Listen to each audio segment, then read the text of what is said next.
Hello students. तो बेटे आज की क्लास शुरू करते हैं। आज हमें क्या पढ़ना था, हमारा सेकंड चैप्टर शुरू हो चुका था। ठीक है, कल हमने इसमें क्या पढ़ा था, एल्कली मेटल्स के स्पेक्ट्रा के बारे में पढ़ा था। और कौन सी एल्कली मेटल के स्पेक्ट्रा के बारे में पढ़ा था, सोडियम मेटल के बारे में। ठीक है, तो नेक्स्ट जो टॉपिक हमें इसमें करना है वो है penetrating and non penetrating orbits. तो आज के लेक्चर में क्या पढ़ना है, पेनिट्रेटिंग और नॉन पेनिट्रेटिंग ऑर्बिट्स क्या होते हैं।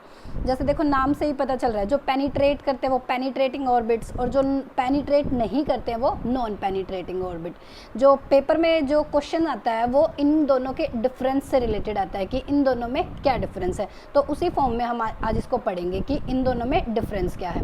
तो कैसे करेंगे, वही जैसे हम पेपर में करते हैं कि एक साइड हम लिखेंगे नॉन पेनिट्रेटिंग ऑर्बिट्स, एक साइड हम लिखेंगे पेनिट्रेटिंग ऑर्बिट्स, और हम स्टेप बाय स्टेप बताते चलेंगे कि इनमें डिफरेंसेस क्या है। ओके, तो क्या है, एक तरफ हमारे नॉन पेनिट्रेटिंग ऑर्बिट्स और एक तरफ है पेनिट्रेटिंग ऑर्बिट्स। तो नॉन पेनिट्रेटिंग ऑर्बिट्स क्या होते हैं, these orbits do not penetrate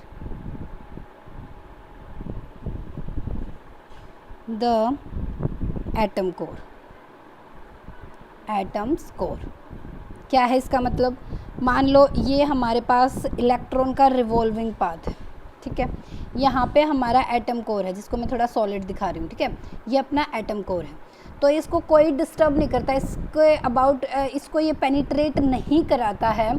यहाँ पे हम स्मॉल सी डॉट से दिखा रहे हैं, भाई ये इलेक्ट्रॉन हमारा, ये इलेक्ट्रॉन रिवॉल्व कर रहा है और ये अपना एटम का कोर है, तो ये इसको पेनिट्रेट नहीं कर रहा है, तो इन्हें हम बोलेंगे non penetrating orbits.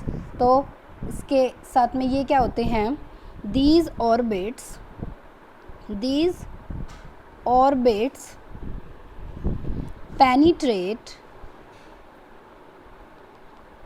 penetrate the atom's core। तो ये एटम कोर को पेनिट्रेट करते हैं। कैसे, मान लिया ये मेरे पास एटम कोर है और एक ऑर्बिट ये है, ठीक है, और ये नेक्स्ट ऑर्बिट है। तो ये अपना देखो, यहाँ पर मैंने इसको थोड़ा डार्क नहीं किया, सॉलिड नहीं दिखाया, थोड़ा लाइट कर देती हूँ। ये एटम कोर है, यहाँ पर ये पाथ जो दिखा रहे हैं ये इलेक्ट्रॉन का पाथ है। ठीक है, ये इलेक्ट्रॉन का पाथ एक बार ये होगा, एक बार ये होगा। ये किससे होके गुजर रहा है, ये एटम के कोर से होके गुजर रहा है, तो ये इसको क्या कराएगा, पेनिट्रेट कराएगा। तो इस टाइप के जो भी ऑर्बिट्स होते हैं उन्हें बोलते हैं हम पेनिट्रेटिंग ऑर्बिट्स। ठीक है, ये है इनके बीच का फर्स्ट डिफरेंस। नेक्स्ट क्या होगा, the energy values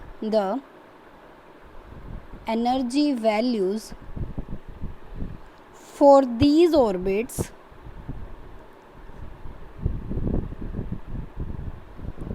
are very nearly equal to the corresponding orbits of hydrogen atom.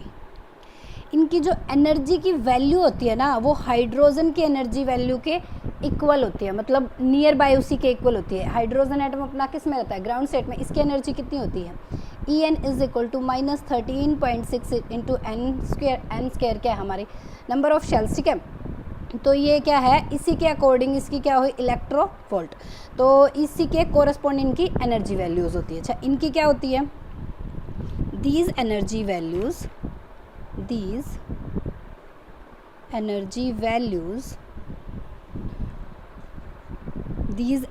values are different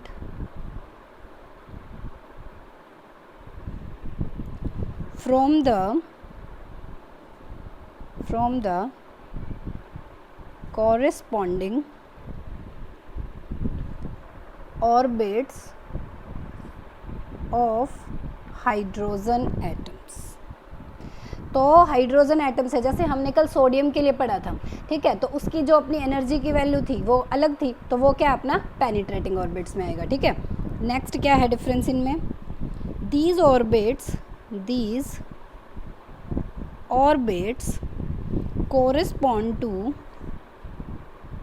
corresponds to these states for whose azimuthal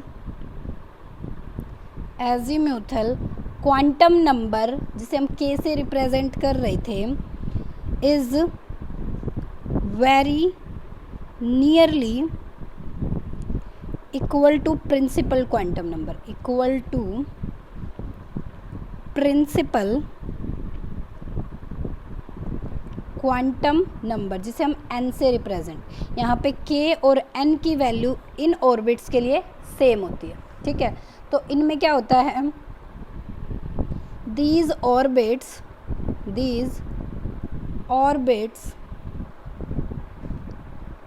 correspond to these states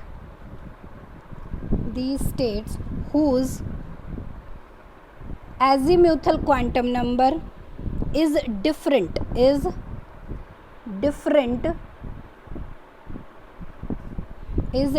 from principal quantum number, यानी कि n। यहाँ पे क्या होगा, k is not equal to n, ठीक है।